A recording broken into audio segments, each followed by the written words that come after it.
Rabat process. What is it meant to address, and how are we part of this Rabat process?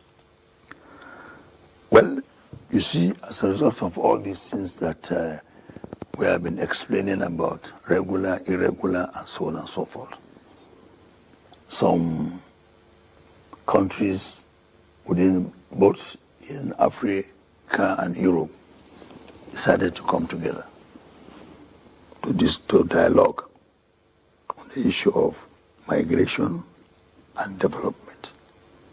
So Rabat process refers to dialogue, migration dialogue, and development. How can they look into this issue of migration and come out with something tangible that will help both countries? Because Nigeria is a country of destination and a country of, is a reference country. Mm-hmm. And we became membership of this Rabat process in 2022. And we were the first Anglophone country to become member of this Rabat process, and where we also been considered today to lead the process as chair of the Rabat process. The process is mainly to discuss issues surrounding migration and to see what can we bring out of this migration. Is it, how do we discuss so that we can soften some of these conditions that everybody must meet before he gets a visa and travel? Because a visa acquisition is one of the major issues that people run away from and then indulge in irregular migration. And at the end of the day, it becomes a problem to both countries. Okay, what do we do? So now they said, let us collect ourselves, both African and Euro countries. And as I'm talking to you, we have about 57 countries that are membership of this Rabat process, both African and European countries. In addition to that, we have the EU, European Union, the ECOWAS, Economic Committee of West African Countries, the IOM, the United Nations High Commissioner for Refugees.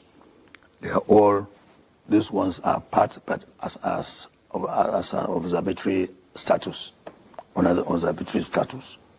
The EU, the ECOWAS, the IOM, and the rest of them.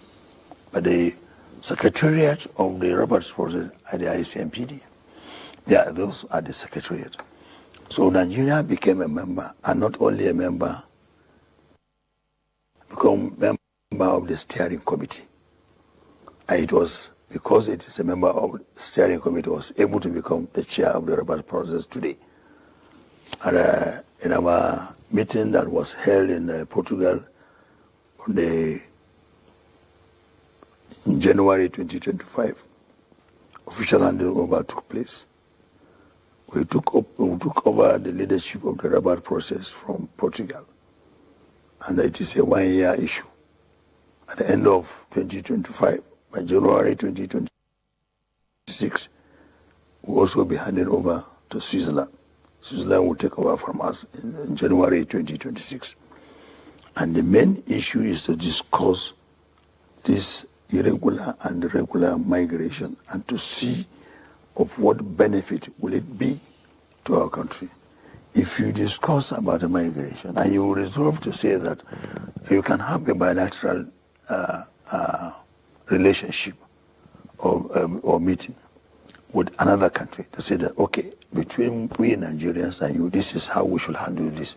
By the time you agree, that is a bilateral agreement. And I think it will solve your own problem. You can only do that only if you are a member of the Rabat process. You can see one of the advantages. Another advantage is that when we agreed, of course, there may be knowledge sharing.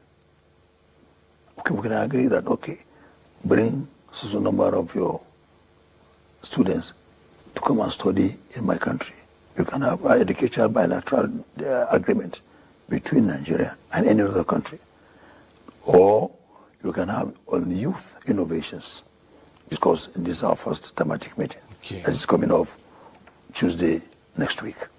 So this is some of the advantages that one can derive, and Nigeria can also drive out of it. And that's why the Rabat process is there as a platform for these 57 countries to utilize and make use of it and get something out of it.